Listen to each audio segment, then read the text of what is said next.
অনেক সময় বলি, হুজুর এত পাপ করেছি, আল্লাহ কি আমাকে মাফ করবে? সারা রাত সারা দিন আমি পাপের মধ্যে ডুবেছিলাম।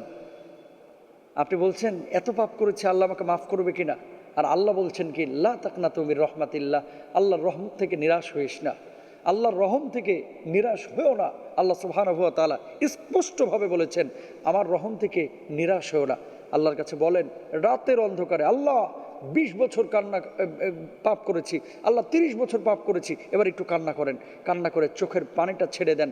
ডাকার মতো যদি ডাকতে পারেন, দেখেন একজন হিন্দু 60 বছর সে কুফুরির সাথে জড়িত ছিল, 61তম বছরে সে ঈমান আনার কারণে 60 বছরের গুনাহ যদি আল্লাহ মাফ করে দিতে পারে একটা হিন্দুর, একটা খ্রিস্টানের, আপনি একজন ঈমানদার, আপনি পাপ করেছেন, আল্লাহর পথে ছিলেন, ঈমান এনেছিলেন, কিন্তু শয়তানের ওয়াসওয়াসায় পাপ করে ফেলেছিলেন, ওকে যদি আল্লাহ মাফ করতে পারে, আল্লাহর কাছে আপনি চান, বলার মতো বলেন, ডাকার মতো ডাকেন, আমার আল্লাহ সুবহানাহু ওয়া